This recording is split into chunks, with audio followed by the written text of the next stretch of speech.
आज आपण करूया शिंपल्यांची भाजी। आज मी तुम्हाला कोकणी पद्धतीने शिंपल्यांची भाजी कशी करायची हे दाखवणार आहे।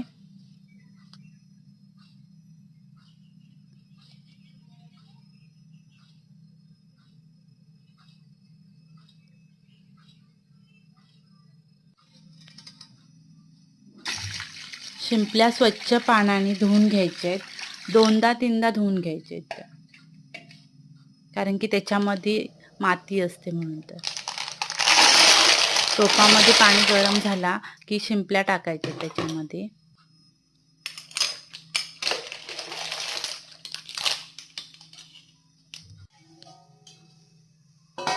पाच मिनिटं त्याच्यावरती झाकण ठेवायचे।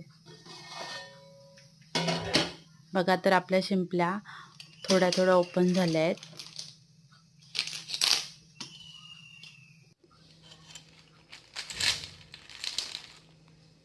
त्याच्यानंतर ते आपण एका भांड्यामध्ये काढून घ्यायचे।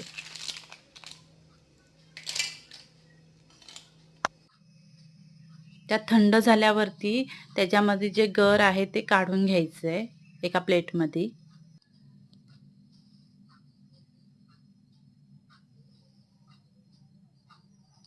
प्लेटमध्ये काढून घ्यायचे।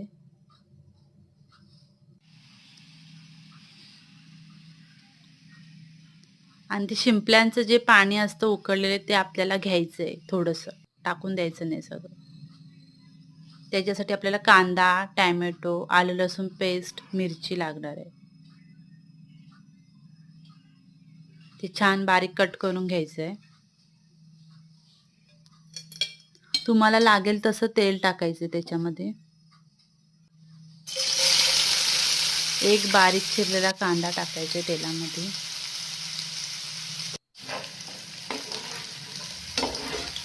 कांदा छान ब्राऊन होऊन द्यायचा।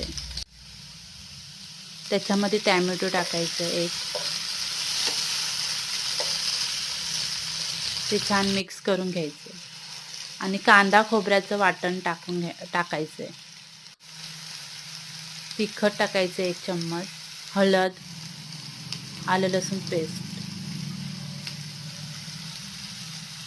हे छान मिक्स करून घ्यायचे।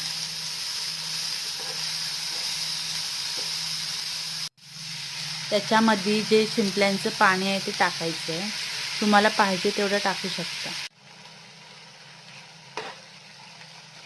असं छान कड आल्यावरती त्याच्यामध्ये शिंपल्यांचं गर टाकायचं आणि चवीसाठी मिरची।